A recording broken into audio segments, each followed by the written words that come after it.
Hello and welcome to today's webinar. Today we are joined by Natasha Wallace, who is our speaker, and she'll be speaking about well-being will make or break business in the fourth industrial revolution.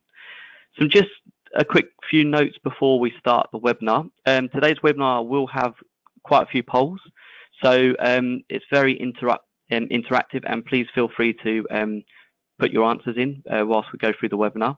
Also, we're going to have a Q&A session at the end of the webinar. So if you have any questions throughout the webinar, please send them through and we'll answer them at the end. So I'll pass over to Natasha. So over to you, Natasha.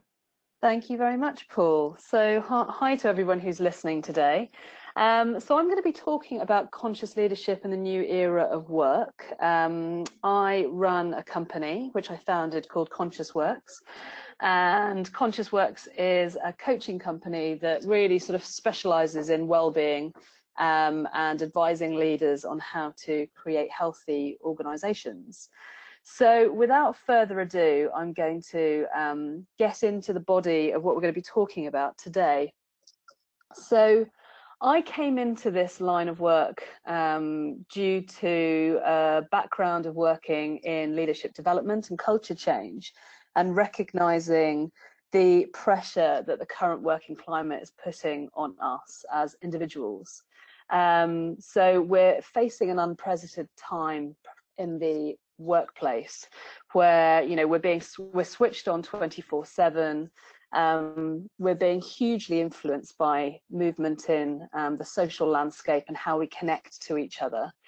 Unfortunately, we have had to deal with the absence of management and leadership training in many organizations, and workload is at a sort of unprecedented level. And also, one of the most significant contributors to stress in the workplace nowadays is actually financial stress, due to economic circumstances and the way that people have learned to manage their money. They're feeling the pressure that this brings. And we're also craving meaning in our work. So people want to work in environments where they can feel that they're really adding value, but not just to the organizational purpose. You know, often this is about contributing to something beyond ourselves. So our search for meaning is becoming something that's driving our decisions around who we want to work with and the organizations that we're willing to spend our time working in. And of course, advances in technology are operating so quickly now that we're struggling to sort of keep up with those. It provides us with huge opportunity to do our work in different and better ways and to produce products and services that really enable well-being. But on the flip side of that, it can be a real derailer to well-being. And it's a similar story with flexible working. Flexible working is becoming something that more and more employees are wanting in the workplace these days. Not just the whole, you know, flexi time where you have core hours, but this ability to work in a way that actually suits your needs so that you can blend your home life and your work life in a way that helps you to achieve healthy outcomes. The flip side to all of this move towards flexible working is that we're now starting to see that loneliness is becoming a problem in the workplace. So 48% of 18 to 29-year-olds are said to be experiencing loneliness. And we're also suffering from this disconnection between line managers and the workforce, where we're just not in the same place at the same time often enough to be able to build good relationships, which is central to well-being and something I'll go on to talk about later on in this session. So if that is what the world of work looks like at the moment, it's obvious to see that it's going to have some sort of bearing on our mental health. And I'll cover some of the stats later. But the way that we're working has evolved so quickly that as humans, we haven't evolved quickly enough to keep up with it. So, you know, I called my business Conscious Works because it's so important that we recognize that in order to survive and also thrive in the modern world of work, we have to become more conscious of our patterns of behavior and thinking in order to make better decisions that are going to lead us to better, healthier outcomes in the long term. So let's look at some of the data behind this. So a recent report that was produced said that 39% of people have experienced mental health in the workplace in the last year. Now, these are UK statistics, but from the work that I'm doing, I can see that there is a global trend here, and in some countries it's better than in others, but we've got a global mental ill health epidemic that we're having to deal with as employers. And it's not a surprise why this is happening. If you look at the next statistic, 70% of line managers see barriers to providing mental health support. So that would suggest that in a world where things are becoming more pressurized and we've got a lot more to deal with, so our bandwidth is becoming stressed, managers are feeling that they're actually not able to put the operating processes and support in place to be able to help people's mental health in the right way. And if we look at 62% of managers putting organizational needs before the well-being of individuals, you can start to build a picture of why people are starting to feel dissatisfied and stressed in the workplace. And then, you then look at the working environment and inclusion and the extent to which we are taking care of our own needs and the needs of others. If we see that 79% of LGBT population are experiencing poor mental health, then you're left thinking, what is going on? So people are suffering, we're experiencing these things at a very real and individual level. And if there isn't an ethical reason for organisations to improve working environments so people can feel better at work and therefore do better work, there's a commercial reason. Because in the UK alone, we're looking at up to £42 billion being lost annually in absence, presenteeism and employee turnover. And the presenteeism side of things is a fairly new topic in the world of HR. And what that means is people coming into work, even though they shouldn't probably be there because they don't feel well enough to be there, and that could be physically well or mentally well, but they come in anyway because they are under so much pressure, or they feel that the working environment wouldn't tolerate them being off. Yet we're still seeing that 45% of working days are actually lost due to stress. So there's still plenty of people taking time off due to pressures with mental health. And so it's actually costing the economy up to 99 billion.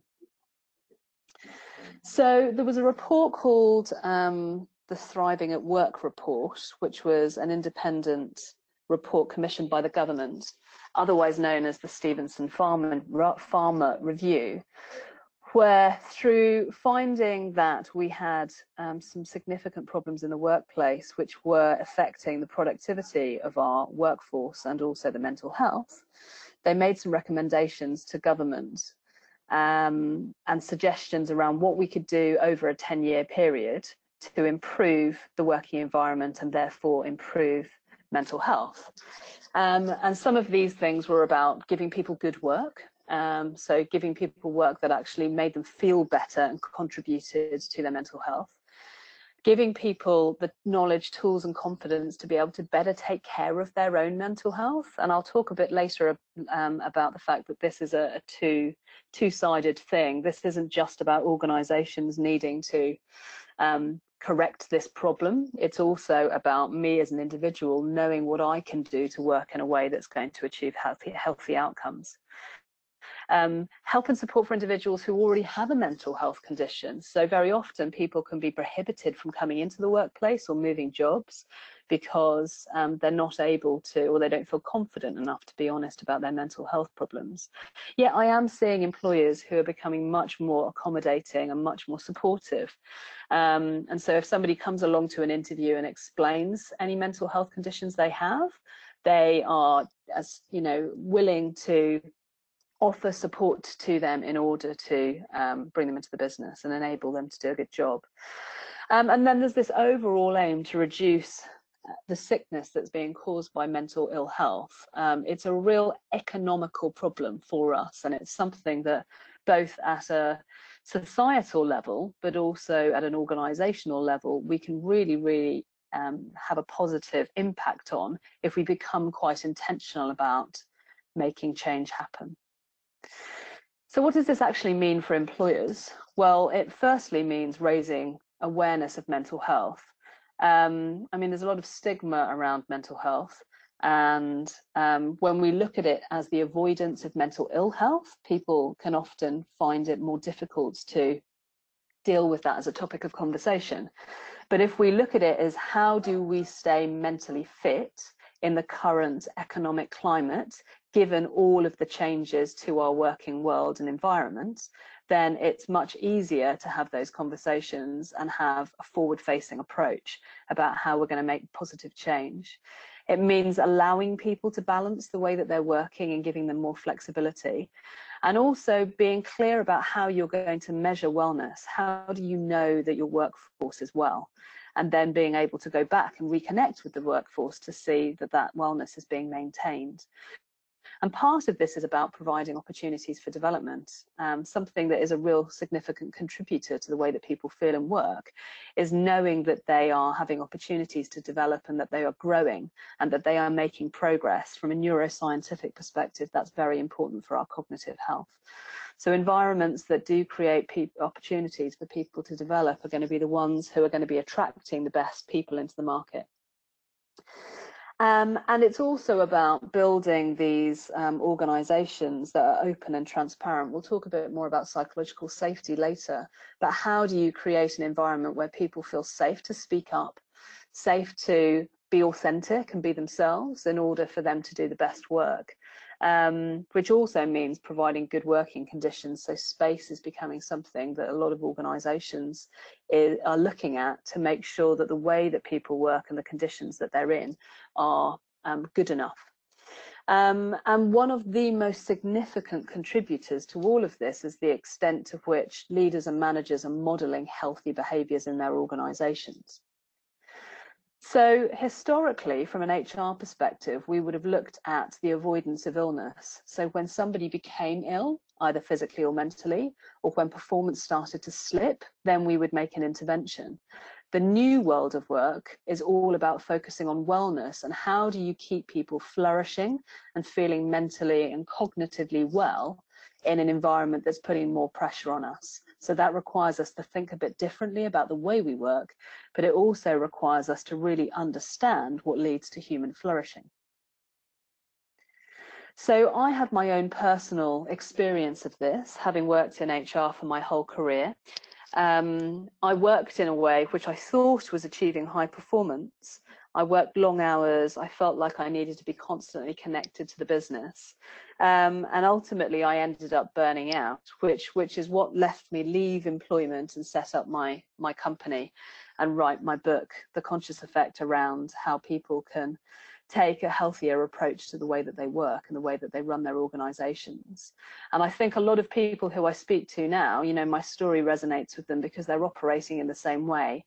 They see that working long hours and giving more of themselves is the only way to get the job delivered, and that only through staying constantly connected can they keep on top of what's going on. But of course, the flip side of this is constant connection doesn't give your brain much time to reboot, which is what is leading to a lot of the mental health problems that we've got at the moment. And this constant connections means that we're getting constant micro stressors as we're checking our emails, as we're checking Slack, any other communication platform that we use in our business. And as we're working, you know, both in work and out of it, we're pushing ourselves too far. And the realization now is that as people, there's only so much we can do. And therefore, both leaders and us as individuals need to recognize that and be okay with taking our foot off the gas. People are using food and drink to decompress. So, you know, drinking when they go home, not eating well. And of course, what you do recognize, especially when you've been through a situation where you've burnt out yourself, is that what you put into your body is the energy that fuels you. So becoming quite conscious and intentional about how you eat and drink is such a fundamental part to staying mentally well. And also, if you're constantly looking at delivering the goals, you're not necessarily seeing the progress you're making along the way. But we now know that from a neuroscientific perspective, that it's much more motivating to see that you're making progress than it is to actually achieve the goal itself, which means the way we run our organizations need to have operational processes embedded so that we are taking notice of progress rather than looking at the delivery of projects and goals and the completion of those as the only measure of success. And we'll go on to talk a little bit more about social connection and feeling belonging and part of a group. But oftentimes when we're working so hard, we can disconnect from our friends and family. Yet we recognize now, and there's huge bodies of research that shows us this, that when we stay connected to groups that we feel that we belong to, it really nourishes our well-being.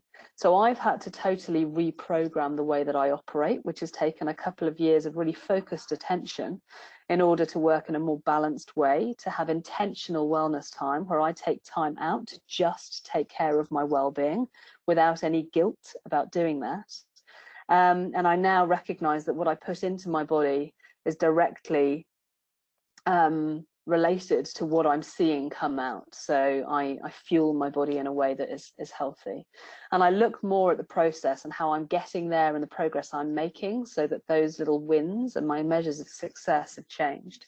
And I've become much more socially focused, which has really enhanced my well-being in a way that I never realized it would.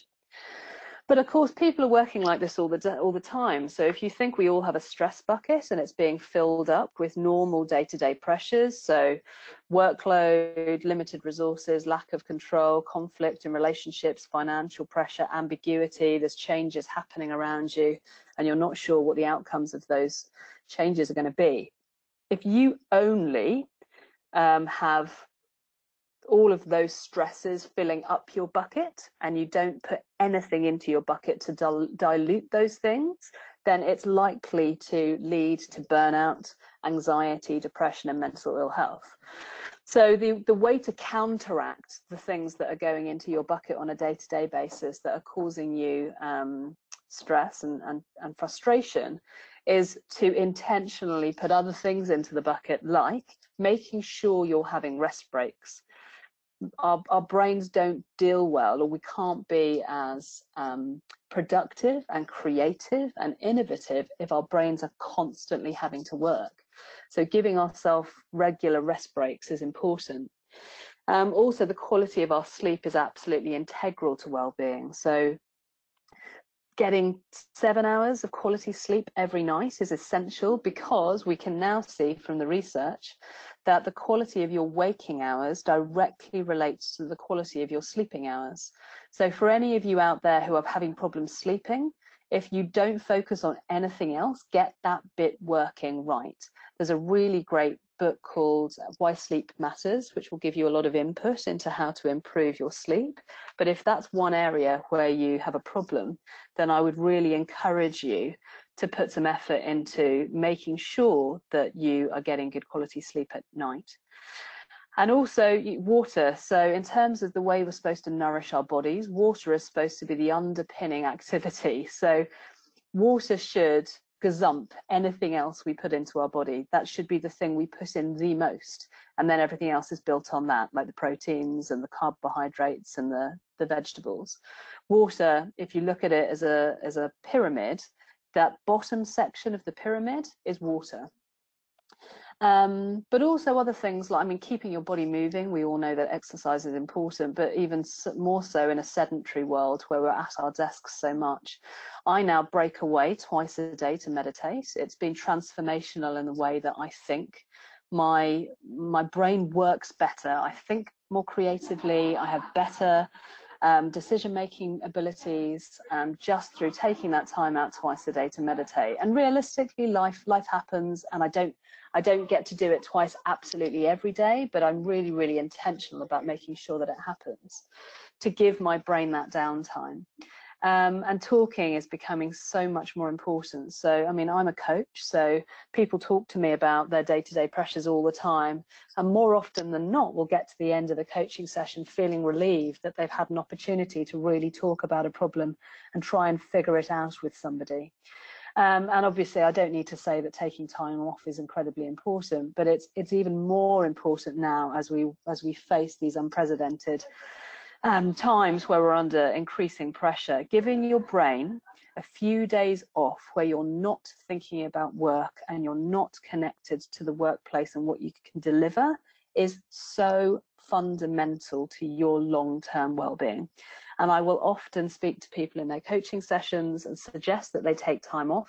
And I haven't had one situation yet where an individual has taken time off and disconnected. I mean, delete the apps, delete WhatsApp, delete Slack, you know, get rid of the distractions from work to just be and spend some time rebooting. It always has a positive effect. So I'm seeing this happening in real life. So we're going to move over to a poll now. I'd just like to get a sense from the audience as to whether you manage your stress levels or not. And once those results come through, we'll take a look and see. So based on everything I've said, how much of this features in your life, and to what extent are you intentionally and consciously managing your stress levels by making sure you're keeping your stress buckets topped up with the good things that nourish you. So we'll just wait for those results to come through. So we'll just give it 5 more seconds. Excellent. So we've had 72% say yes and 28% say no.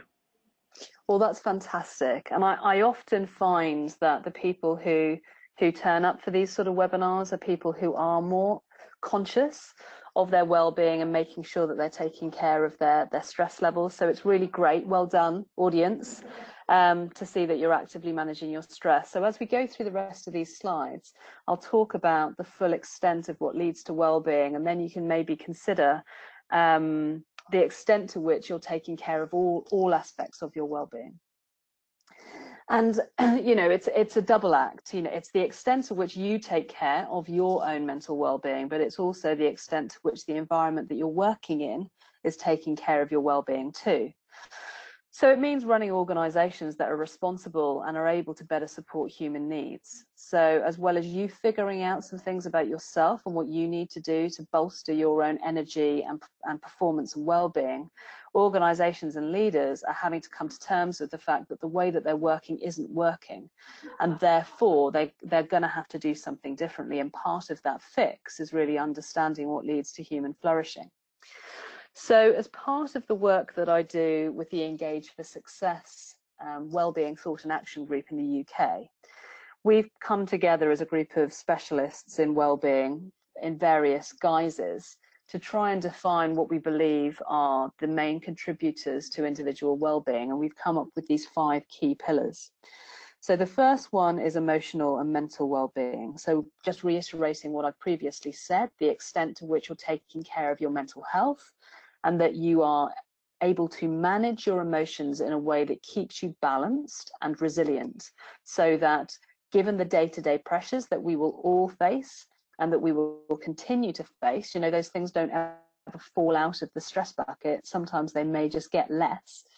The extent to which, given the challenges you face day to day, you're able to maintain a healthy level of mental health on a day-to-day basis. The second point, which I'll go into a bit more detail on later, is around social well-being. So the extent to which you are connected and feel a sense of belonging in your organization, and inclusion forms an important part of that. I think we can often talk about diversity and inclusion as a sort of abstract idea, but this is very human. This is the extent to which, when I walk into the office, do I have people who I trust? Are there people around me who can support me? Is my opinion listened to? And both inside and outside of work, our social group is such a fundamental part of the way we feel every day. Then we have financial stress and the extent to which it's impacting the way you feel and perform at work. And just reiterating on what I said about physical wellness, you know, sleep and rest are just as important as nutrition and exercise, and making sure they feature in your daily routine. And then digital well-being. So this is obviously the newbie, the extent to which you have a healthy relationship with your digital tech. So all of these aspects are incredibly important in your overall well-being. And when we recognize that, we can start to make better day-to-day decisions, both around how we run our teams, but also how we look after our own individual well-being. And, you know, it goes without saying that leaders need to learn more about how to take care of others, but they also need to learn how to take care of themselves. I mean, because I worked as an HR director for a number of years, I would often have leaders coming to me who were really struggling, but they didn't feel as though they could speak up about the stress that they were dealing with or the challenges that they were facing, because they felt like they were the ones that needed to be sort of perfect and coping with everything. Well, of course, they're human. So leaders need care just as much as anybody else. And when I talk about organizational well-being, it means the whole workforce. So that the way that the organization is set up is in service of the needs of the leaders and the people, not just employees. And it means becoming more consciously aware. So this is a model that I created, which I've termed conscious intelligence. So it's the extent to which we are aware of our needs and the needs of others, and the extent to which we're focused on supporting them. So if you look in the top left-hand box there, where you're unconscious of your needs, and you're not focused on taking care of your own needs, you are limiting yourself. I see this every day, where people are so busy taking care of the needs of the business or taking care of the needs of others that they certainly aren't paying enough attention to themselves, which is limiting them and holding them back. Yet when you have conversations with them around that and you get them to really consider what else they could do to enable their own performance, they grow. And that might be, you know, they may be exercising, they may be eating very well, they may have a healthy relationship with tech, but they may not have a growth mindset, for instance. They may not believe they're able to achieve any more that they can, or that stretch assignment that they've been offered, they don't think they can deliver it. So this is as much about how you treat your body and your mind as it is about mindset and the way you show up. And the same is true of others. If you aren't conscious of others' needs, then how do you respond to them? How can you give people the right level of support? But if you are more conscious and if you become more focused on helping other people to thrive, then you're enabling them in the workplace. And that is important for leaders, but it's also important for peers in terms of helping each other to achieve what you need to in the organization. But to get to know yourself, you're going under the surface. So a lot of what drives our daily habits and performance and the way that we think and the way that we eat and the way that we are and our mindset is driven by things that are often unconscious to us. So the fears that drive us, what triggers us to feel stressed in the first place, the beliefs and values that drive us. I mean, I run workshops around beliefs. And it's interesting that very often people simply do not understand what their beliefs are. They know that they're fundamental to the way that they behave every day, but they haven't ever really stepped back to consider what the beliefs are that are driving them. And they also don't necessarily know what their well-being needs are. I mean, that was certainly my personal experience. You know, if you're constantly delivering and focusing on what needs to be done every day, you're not necessarily thinking, what is it I actually need? And is the environment that I'm working in and the way that I'm behaving meeting those needs? For many of us, it will be about how we were brought up or the role that we play in society, which is to care for others. And for others, it will be just the fact that they're just not paying any attention to it, or up until now, it's been fine. Often you find that people reach a crisis point where something in their life happens, which makes them feel bad or makes them revisit what they're doing and what they're achieving and who they are, and then they start to focus on those needs. But it can often be born out of crisis or trauma as opposed to being something you're just intentional about on a day-to-day basis. And this is where our biases sit as well. So anything that we think about others or the judgments we make on a day-to-day basis that influence the extent to which we create an inclusive culture, they'll sit under the surface too. So we all have biases, but many of us aren't aware of what those biases are. So how can leaders create environments that meet the modern day employees' needs? And how can they become more conscious? So I developed this model called conscious leadership when I left my organization nearly 3 years ago now. So I'd worked in leadership development for quite some time, and what we did was good. It developed leaders, and they did progress through the organization and make it to senior leadership. But what I found was the one missing link in the leadership development work that we were doing was there was limited focus on me as a person and my use of self in my organization. But there was also very limited input around the needs of people and how to take care of those. And I don't mean Maslow's hierarchy of needs. You know, I think that many of us are familiar with that. It's an interesting concept, it's a theory. But when I talk about meeting our needs, I mean understanding at a fundamental level what it is that leads us to perform well, what our well-being needs are that allow us to stay in balance and in check and rationally thinking, etc., and stay in a positive mindset, and therefore what we need to do to take care of ourselves and others. So conscious leadership was born out of this recognition that a lot of the leadership development work we do is very theoretical and not really sort of based in the fundamentals of being human, where I think we need to pay more attention.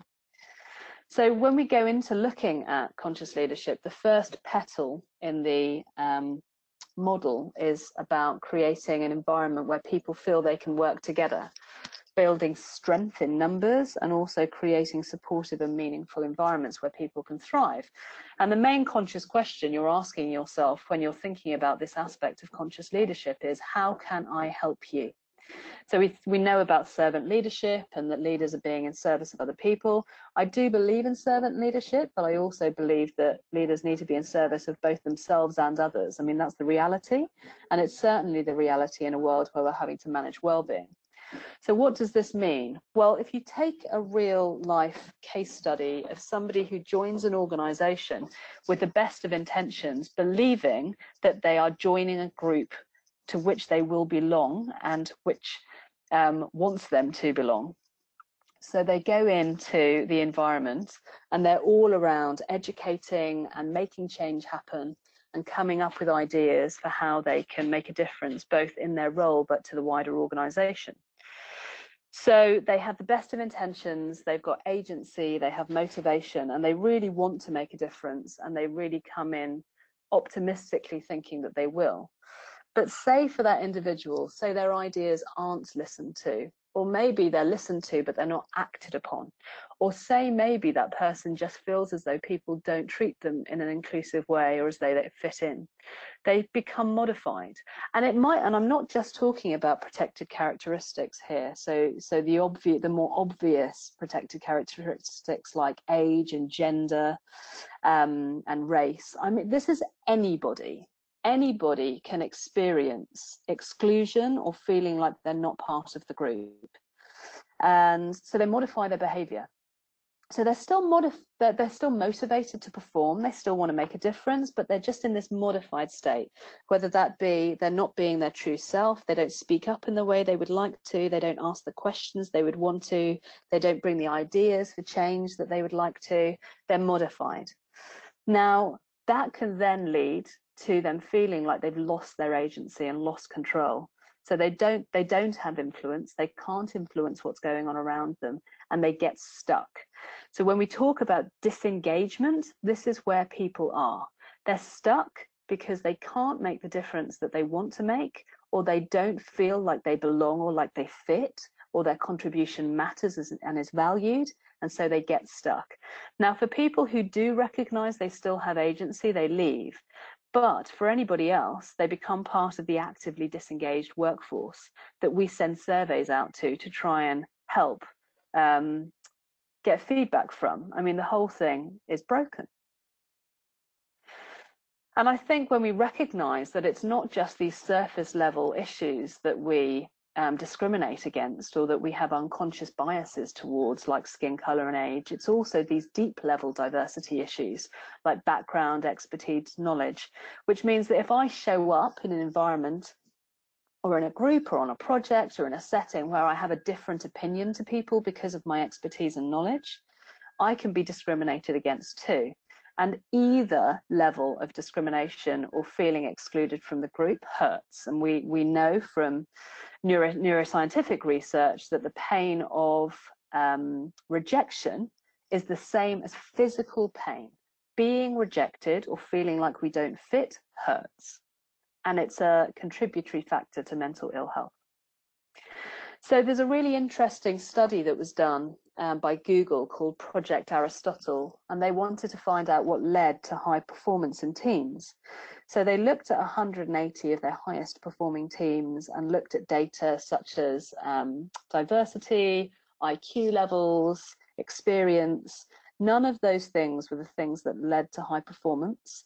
The most important factor that led to high performance in teams was group trust and the extent to which I could speak up and take into personal risk. So if we're not creating environments where people can be themselves, be authentic, speak up about what they believe in, as long as it's obviously done in a constructive way, then we will be impacting the performance of our organizations. So a big challenge for leaders these days, and as we move into the new world of work, is how do I create safe environments where people can express themselves in a healthy way and be themselves? And so I've created my own version of Maslow's hierarchy of needs, which I think is relevant to the modern day workplace. So if you look at the top there, psychological safety. So Amy Edmondson, who wrote The Fearless Organization, who came out, a book that came out this year, which is very good, talked about psychological safety and the extent to which you can take into personal risk and speak up in an organization. It's a brilliant book. I would highly recommend it. But in order for you to speak up, you need to feel included. So inclusion goes with psychological safety. And it's not just a case of being included and speaking up, it's being recognized for the value and the contribution that you bring. So those sort of triad are such a fundamental part to mental well-being in organizations and the way that people feel and perform. And I mean, I've already talked about the physiological needs like water, sleep, rest. I mean, obviously, as we know, there are some environments that aren't even meeting those needs, those basic fundamental human needs. And it's the psychological safety, inclusion and recognition that need to be built on top of those. So I'm just going to go to another poll now, and to what extent you feel you have a sense of belonging at work. So we'll just wait for those results to come in. So the extent to which you feel you fit as part of the group and can raise what you need to.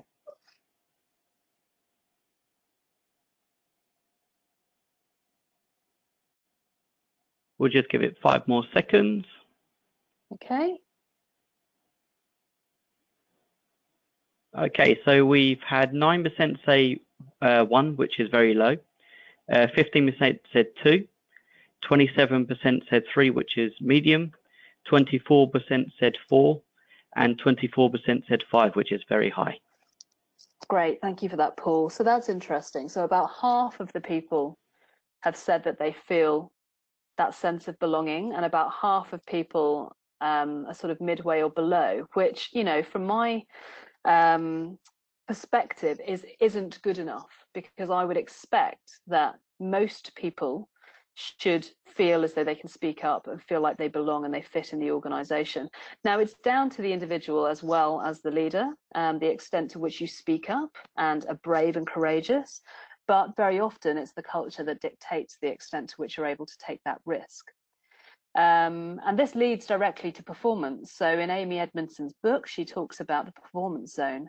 So when an organization is striving for high standards and they also have high psychological safety where people can be authentic and speak up, that's where you really get performance.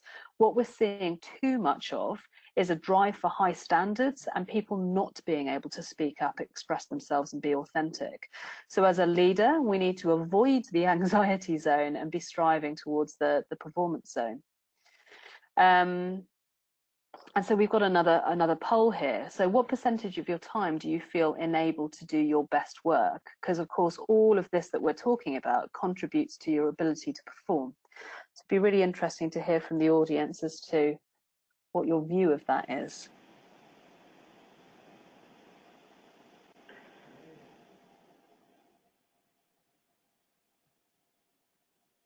Okay, we'll give it 5 more seconds, just let the last few people answer.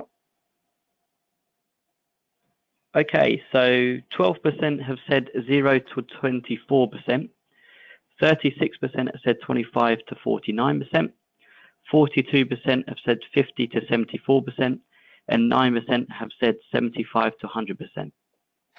Okay, so that's interesting. So there's a fair old population there who feel they can do their best work, which is really good. And I mean, I'd be really interested to know what's happening in those organisations to enable that. But there's enough people there saying that they can't do their best work, which shows that there's definite room for improvement. So moving on to purpose. So purpose is central to aligning the people who connect to an organization. And this isn't just the workforce. This is the customer. This is the shareholders. It's a sort of uniting vision for the organization. Where I see organizations that have this, they're really, really clear about the difference that they're trying to make, their why, as Simon Sinek would say, and where they're heading. It makes a real difference to galvanizing and creating a collegiate working environment if they really do live and breathe that. But there are many organizations where people simply don't know what the vision is and therefore don't know where to focus their best efforts and why they're doing what they're doing and the contribution that it makes. So being purposeful is about having a very, very clear vision that allows for human connection. So it allows for everybody that is connected to the activities of the organization and what they are all about to unite around something powerful that drives the energy in the organization. And I put goals down there because we need to find some way in organizations of helping us to concentrate on the work that matters most. Now, OKRs are working very well in certain organizations or other goal setting methodologies where we're really clear about the vision, and therefore we're clear about what we want to achieve as an organization from a strategic perspective. And therefore we have near-term objectives that we look at on a regular basis in pursuit of delivering the vision for the organization. So where I see this working really well, there's a clear narrative around vision, there's clear strategic annual objectives, and then the teams all have quarterly OKRs, so objective and key results, which they work on and review on a really regular basis. Some would be weekly, others monthly, and others quarterly, to see the progress that they're making, which is hugely motivational. And as I said earlier on, when we're making progress towards our goals, it actually releases dopamines into the system, which means we're more likely to then further pursue those goals. It's why the annual appraisal process doesn't work with annual goal setting, where we just review progress on a biannual or an annual basis, because we can't make progress, or we can't see that we're making progress when we're reviewing things at such a irregular level. But also going back to the human connection, you know, organizations of the future need to realize the importance of relationships in their organizations and the extent to which the way we're working is impacting our ability to connect as people. So Harvard Medical School have done a study over the last 80 years called the Grant Study of Adult Development, where they looked at what was contributing or what does contribute to long, healthy, happy lives. The outcome of that research was that the single most important thing was the quality of our relationships. So if you overlay that with the Google research, we're looking at creating environments where people can build relationships and connection, and therefore build group trust so they can speak up and be authentic. It's such an incredibly important driver of a healthy organization. So I want to ask you another question now. To what extent do you feel your role is making a positive difference? And do you understand how it contributes to the overall picture?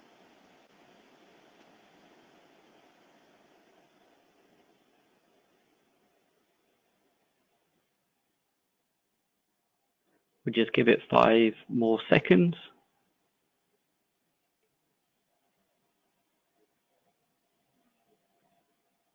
Okay, so the results are 3% have said 1, which is very low, 16% have said 2, 13% have said 3, which is medium, 34% have said 4, and 34% have said 5, which is very high. Great, okay. So we've got around 70% of you there feeling you are making a positive difference, which is excellent. What I would be questioning is what's leading the people who have given the 1, 2, 3s to feel as though they're not making as much of a positive difference, you know, potentially 30% of the audience there. And also, you know, what is enabling people to feel as though that they're making a positive difference regardless of the climate. So it's about bringing everybody on the journey with us, and it also leads into the extent to which people are able to grow and progress in their role. And the big conscious question here is, what else can I learn?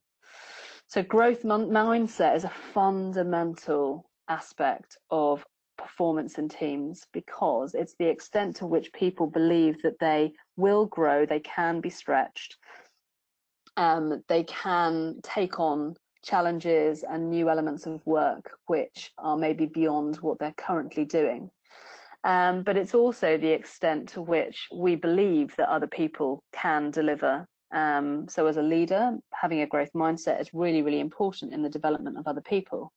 Because with a fixed mindset, you believe that people's ability is fixed. You tend to be more avoidant of admitting to mistakes.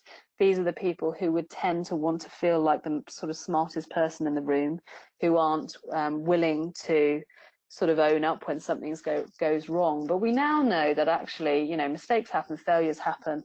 It's the extent to which you're able to learn from those and grow and develop as a consequence that's important, which is why leaders need to create a climate in which getting things wrong is actually okay. And a lot of growth and developing as an individual is around the conversations you're having with the people who either mentor, manage, or lead you. So continuous performance management is sort of taking over annual appraisals now as the way to drive performance in organizations. And it's really focusing on how can I develop somebody to perform, as opposed to how can I manage somebody to perform. So those regular conversations and coaching conversations are incredibly important, also when they're coupled with a strengths bias. So we now know that neuroscience shows us that when we work on improving a strength, the neural pathways that are formed in our minds are much stronger than any amount of work we do on trying to build a weakness, which means that performance is catalyzed when we allow people to operate to their strengths. So understanding what your strengths are and understanding what the strengths of your people are is a central component of driving performance in an organization. So to what extent are you developing and growing in your current role? It'd be interesting to hear what people say.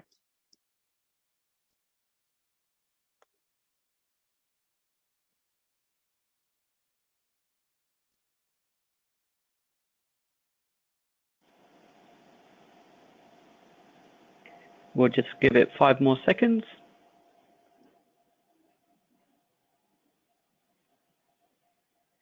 Excellent. So 17% have said 1, which is very low. 10% have said 2. 34% have said 3. 31% have said 4. And 7% have said 5, which is very high. Okay, so if we just focus on the 1s, 2s, and 3s, so these would be people who don't feel as though they're developing and growing as much as they possibly could be. I mean, I think that's around 70% of people. So that's really, really interesting. So when we know that growth and progress and development are a part of our well-being, it's an area for focus. Now, this isn't just about your organizations enabling you to develop and grow. There's a lot of work that we can do in our own right to make sure that we are. And I see more and more people now doing work outside of the workplace that helps them to develop and grow. But the big challenge, the problem getting in the way of this often, is the fact that we just don't have enough time or headspace to do that. So what I would encourage those of you who feel as though they're not developing and growing is to make sure that you're having the conversations with your line manager to make sure that they are aware of where you want to go, but also really considering in your own right where you want to stretch yourself and the areas of growth and development. I mean, as a coach, I mean, I coach one particular team, so there's 30 in the team, and I coach the whole team. And it's really interesting to see some of them are so predisposed to wanting to develop themselves. They're very, very clear in their mind about where they're going, what their gaps are, and what they want to do differently. And therefore, they have a plan for development. Other people are maybe more focused on technical and professional skills and don't really think about their emotional intelligence and growing that aspect, which is going to be a really central aspect to modern day business as we move forward. I mean, we've talked a lot about relationships today. And then there's other people who don't really consider their own personal development and growth at all, yet I can see huge amounts of potential in them and see that if they just paid a little bit more time focusing on it, that it would make a massive difference to their performance. So I'm just going to speed through the last couple of petals. So awake is the extent to which you're conscious, so your self-awareness and emotional awareness, and it's also the extent to which you accept other people around you. So 58% of performance in any role is influenced by the extent to which you're emotionally intelligent. So that an emotional intelligence is made up of self-awareness and emotional regulation, and also social awareness and the ability to connect with other people. So if you know that those emotional aspects of being play such a significant role in performance in the workplace, it's really, really important that as leaders we're enabling the development of emotional intelligence in our organizations, but also as people, that we're spending the time getting to know ourselves better. Which means that you can see this fulcrum here. You know, we often spend a lot of our time focusing on the organizational delivery stuff. So the things that you can see over on the right-hand side of the diagram here, the systems, the processes, policies, and getting caught up in the politics and bureaucracy that we find ourselves sort of in the middle of sometimes, especially as leaders. But on the left-hand side is the stuff that really enables you to grow as an individual. So your own personal development, building the right mindset, paying attention to your health and your relationships. Now, in order for you to really evolve as a rounded human being, you should be paying attention to both sides of those. So to what extent does the way you manage your work and personal life positively support your well-being? It'd be really interesting to see how people are doing things out there and whether you're getting it right and feel as though you're able to achieve balance and good well-being in the way that you operate.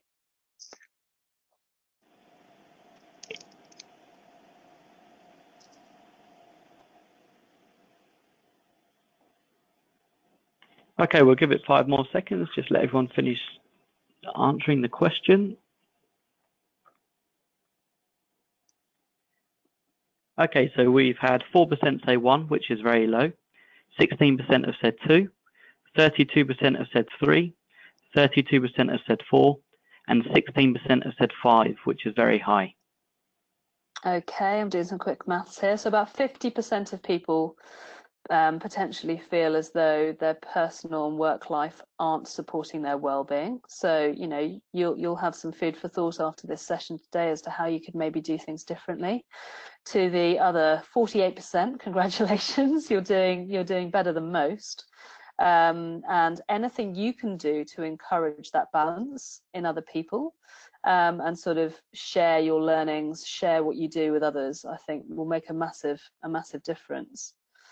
And then resilience. So all of this is about building resilience and making sure that you're in the right mindset to do the things that you need to do. I mean, it does require you to take care of yourself and to stay balanced, because we tend to be more reasonable and rational and be able to innovate and create and make better quality decisions when our mental health is stable. Whereas where that's not the case, or where we're feeling overly emotional, it's much more difficult to get clarity. And just from a chemical perspective, if we're feeling fairly emotional in the workplace and unbalanced, the chemicals in our brain are unbalanced too. So our prefrontal cortex, which is where we do all of our great quality, high quality thinking, is compromised. So brain health is incredibly important, if for no other reason, that allows you to think in a way that will enable your performance. So how mentally fit do you feel? This is our last poll of the day.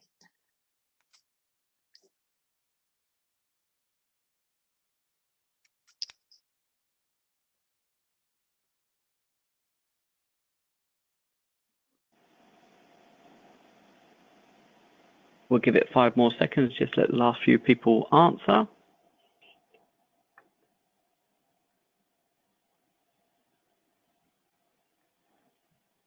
Excellent. So we've had 4% which have said 1, which is very low. 11% have said 2. 41% say 3. 19% say 4, and 26% of people say 5, which is very high.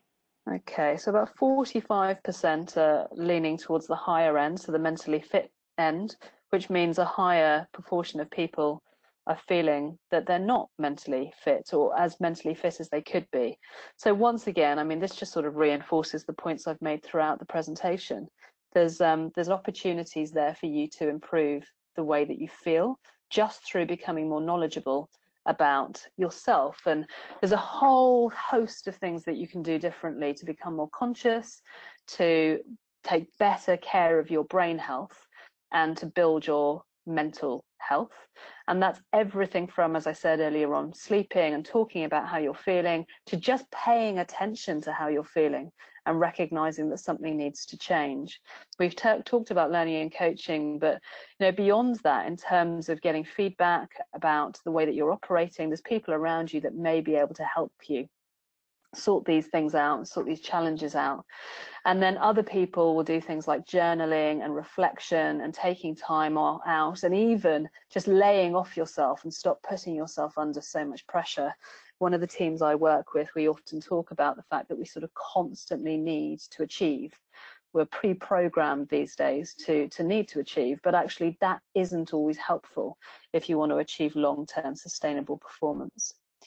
So all of this really is about sort of taking the conscious path, moving towards an environment in your own sort of internal makeup where you're more clear about your needs and whether you're meeting them and the gaps, and therefore doing intentional things that help you become more conscious.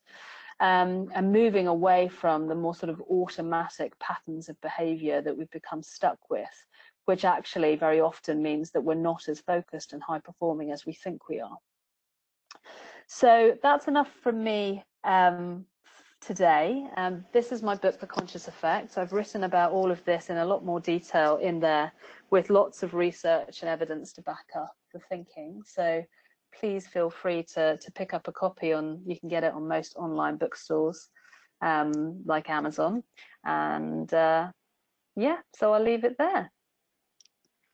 Excellent. Thank you, Natasha. So we're going to do Q&A at the moment. So anyone who has any further questions, please feel free to type them in, and we'll hopefully have a few moments to answer them. So I have one question. What do we get? I'll start again. How do we get the entire company, including our leadership team, on board with wellbeing, inclusion, and diversity incentives? Okay, so I think that as long as leaders, okay, so there's some leaders who just get this stuff and you can have an open conversation with them and they buy into it and they recognize that the impact of people not feeling mentally well in their organizations is having on the bottom line, or, just from a responsible, ethical perspective, they want to make a difference. So there's some leaders out there who are just primed and ready for this conversation. Other leaders, if they hear that wellbeing is like another bolt-on activity that sits outside of normal operational day-to-day, I think it can just become this other strategy that we need to work on, sort of, with all the other strategies and projects that we've got going on. So I would say, if there's any way that you can just ingrain some of this in the day-to-day ways of working, so improving your performance management system, for instance, improving the opportunities for social connection in the organization. It doesn't have to be a standalone thing. But also where I've seen really great things happen is just where an individual or a team turn around and do something different. They start doing meditation, or they create groups where they can come together to talk. Or in the civil service, one of the people that I'm on the EFS group with, they created, in the insolvency service in particular, they created an A to Z of better well-being as part of one of the development programs they were on. That was the sort of live business project that they worked on. So if there's any opportunity to do something at a local level, trial it, see how it works, you'll often see that those things build, because when one group of people are doing it well, other people want it too. So they'd be some of my suggestions. Excellent. We'll have another question. What actions can I take if my team at work do not want to include me as I'm new and have a different working style? Oh, that's really interesting. I want to speak to the actual person. I have a different working style. Okay, so you need to understand how much of it is them and how much of it is you. I mean, these situations can be very, very difficult. And this, I coach people through these things. The extent to which they're conscious of their own behavior. Check out Johari window if you haven't already done it as part of your studies, which is the extent to which we're aware of our own behavior. We all have blind spots. So, I would consider my own behavior first, but I'm not for one moment suggesting that it's your fault. But I think, the way that we build trust is by taking the time to speak to people, creating opportunities to be with them, even if that feels a little bit uncomfortable. I mean, there was somebody that I've been coaching recently who didn't have very good English and didn't feel like he was sort of part of the group because of that. And we talked about what he could do.